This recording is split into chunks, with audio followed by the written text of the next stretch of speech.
Welcome to the Real P&L Show, where I share my real P&L on 3 accounts and share my proprietary safe wheel options trade system for free.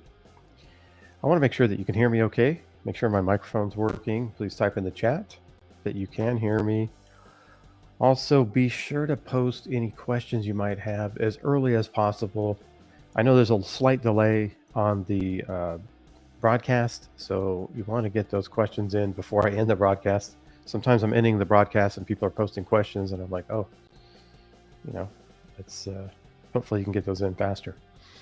Charles, Kevin, Steve-O, thank you. I appreciate that you say you can hear me. That's good. That helps out a lot.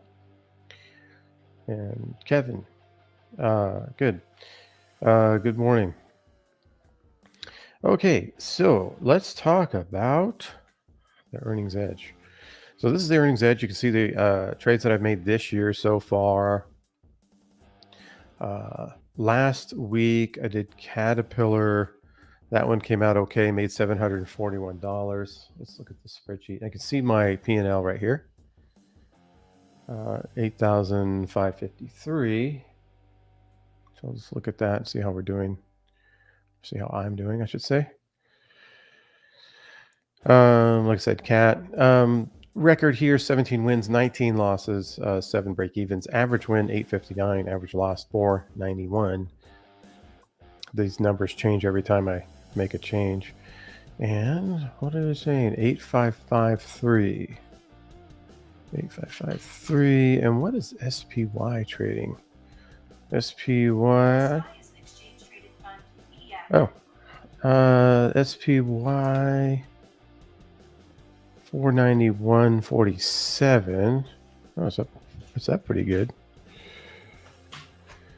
Okay, it's up 3.5% year to date.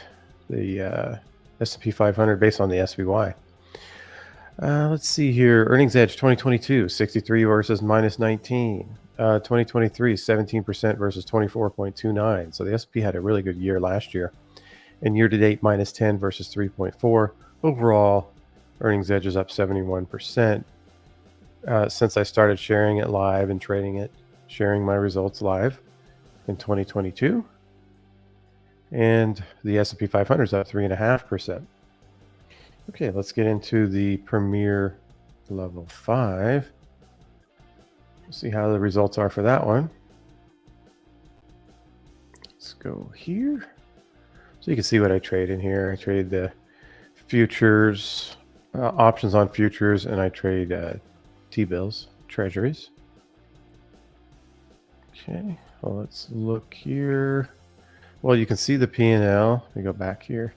You see the P&L, 34,545. I'm just moving around. 35.97. 35.97. Let's call it that.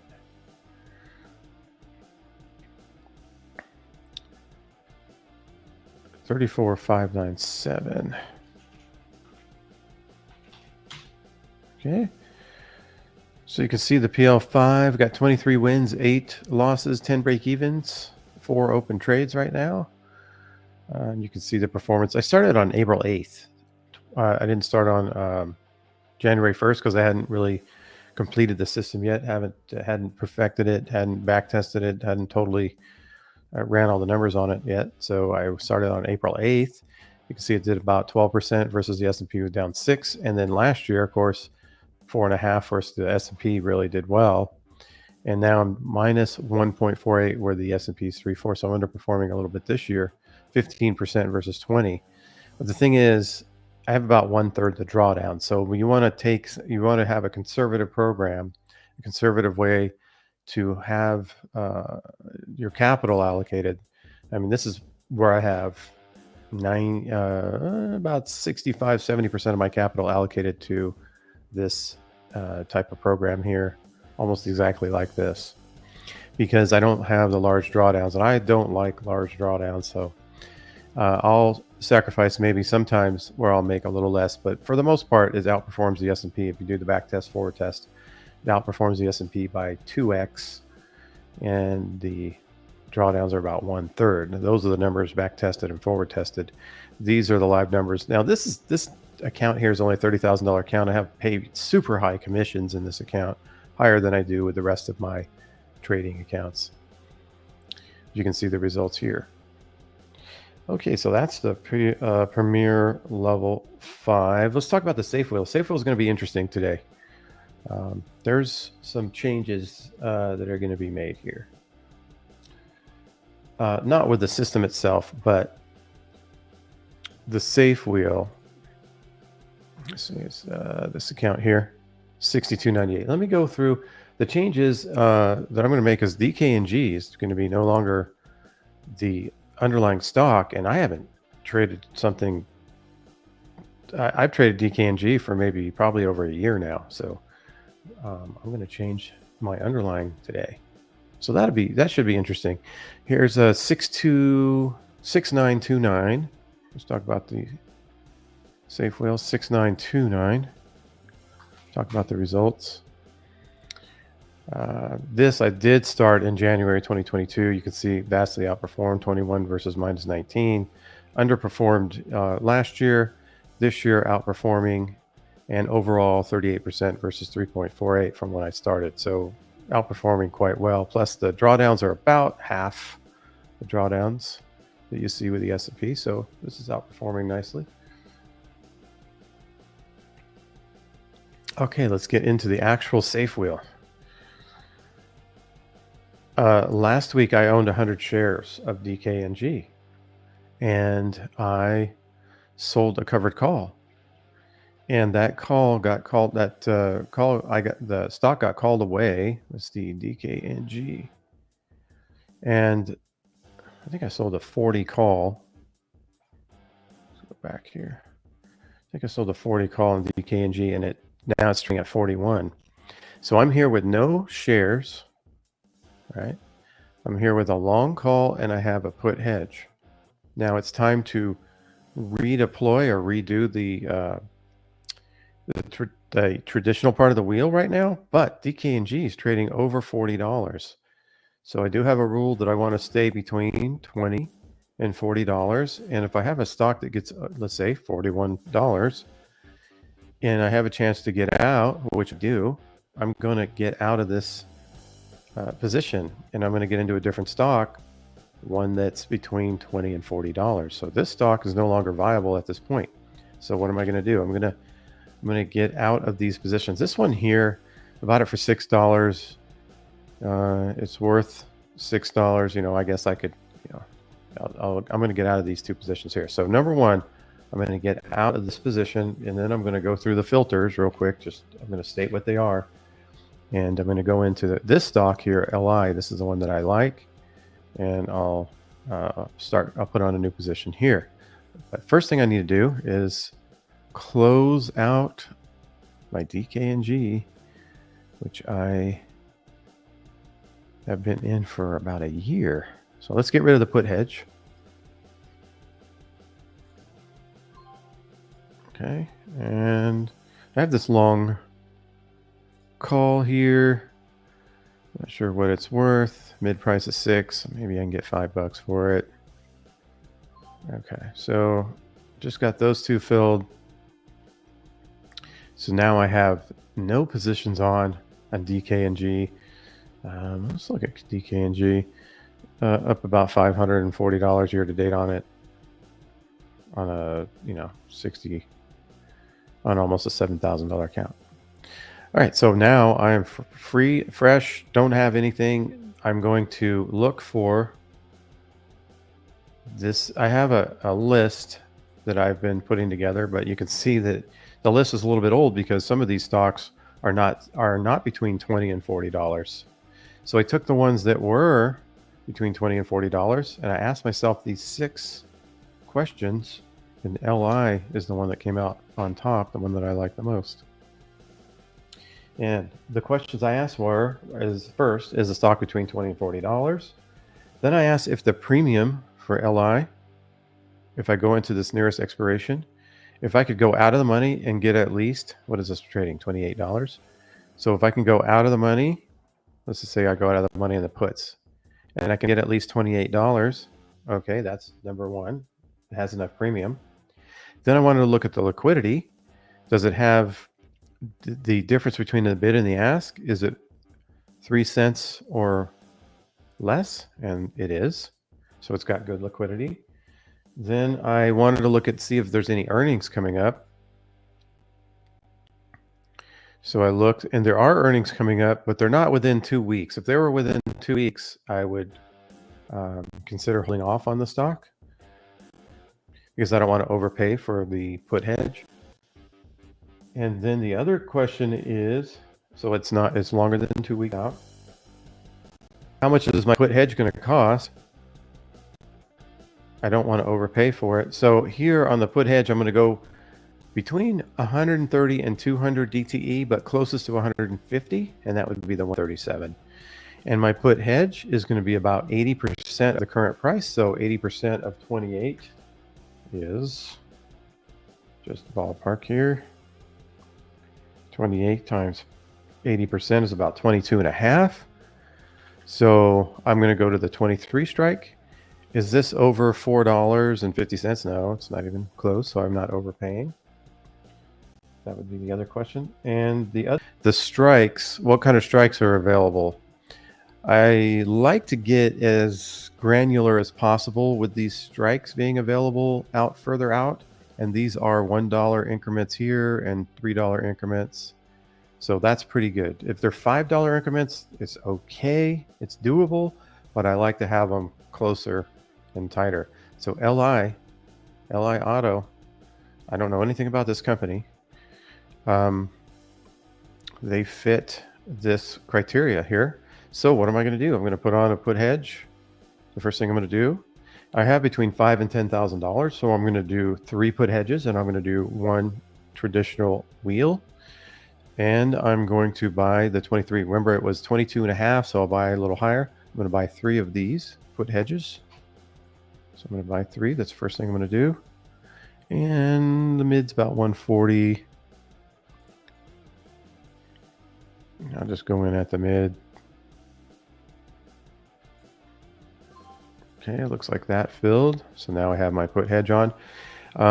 Typically on Fridays, I go in and buy my long call, but I'm not doing that on Friday. I'm doing it today. So I'm going to buy a call worth around $5. I'm going to buy this one here to protect my put hedge.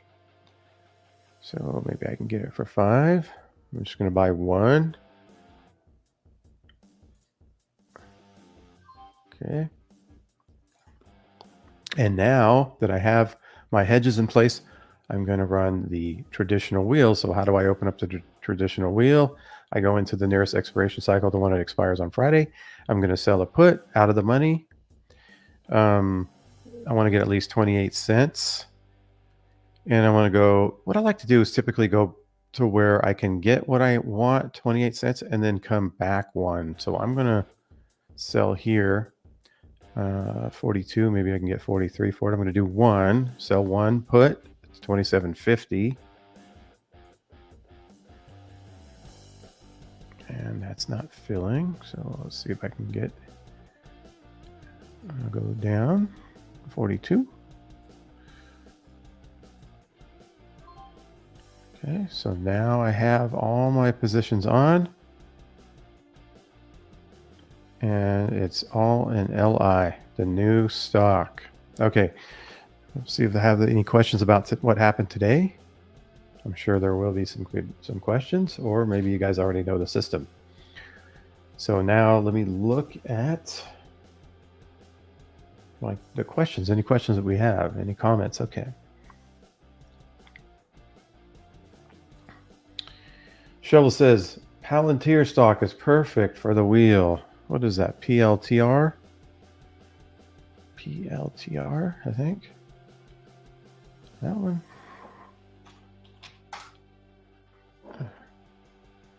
Yeah, possibly, but it's not between 20 and 40, so it's not good for the safe wheel as far as how I have it sized out. But yeah, it's interesting. The thing is, when you have a real volatile stock like this, when you do the traditional wheel, it could go down quite a bit, and you kind of don't want to be stuck holding the bag. That's why I do the safe wheel.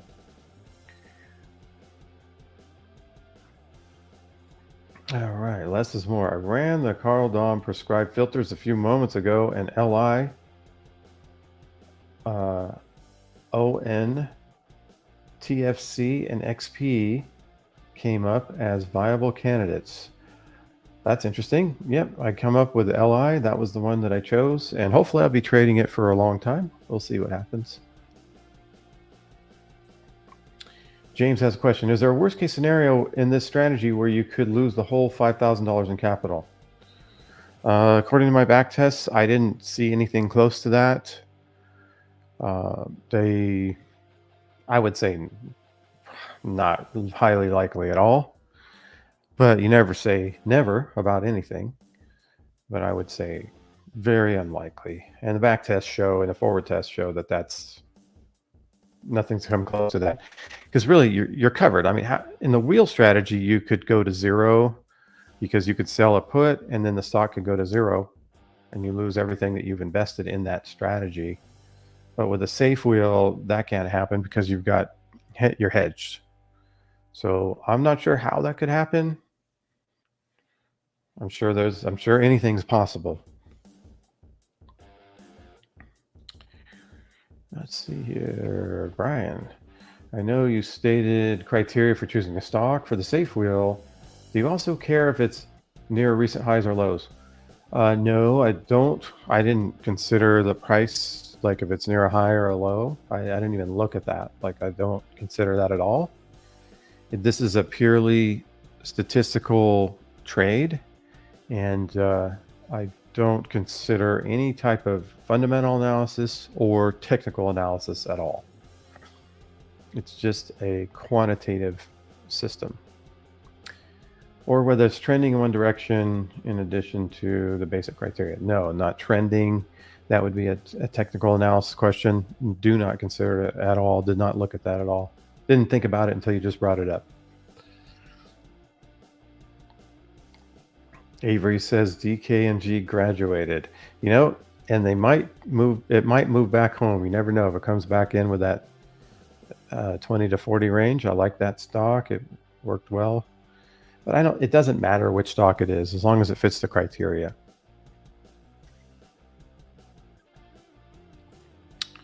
Can you show the buying power effect for the position you just put on? I don't know, maybe. Well, you can see here that my net lick is 6911 and my available funds is 6085. So it was about $900 in buying power that I just took on by putting on this position. So $900 divided by 7 on a percentage basis. Let me do the calculations. 900 divided by about 7,000. About 12% of my buying power being used. All right. Let's see if there's any other questions here. I don't see any other questions. Make sure you've put those questions in here before I end the broadcast. I know sometimes questions come in at the last second. See, there's one there. And I try to kind of slow down as I'm winding down. This is from Frexy. Hello, I'm new here. Penguin Blue waving tear. I was wondering if you uploaded your VODs from your live stream to your YouTube, or maybe you had an archive. Yeah, so this video will be available right away on my YouTube channel. If you subscribe, hit the notification bell, that'd be the easiest way to find it. It's going to be in the live tab. So there's tabs when you go in there of video, and then there's live. This is under live. So you should be able to find this, and all of my live streams are all archived on my YouTube channel. Steve says, DKNG, all good things must eventually come top and end. Yep. Question here from Amjad. What open positions do you have? Well, you can see here, my open positions are, I have a put hedge I have three long puts that are far out of the they're far DTEs, days till expiration. In the nearest expiration, I have a call that's only worth about $5, and I sold a put, the 2750 put, for $42. So there's the open positions right here. Okay, I don't see any further questions, so I'm going to say this before I end the broadcast. If the P&L is not real, what else are they trying to conceal? I'll be back next week.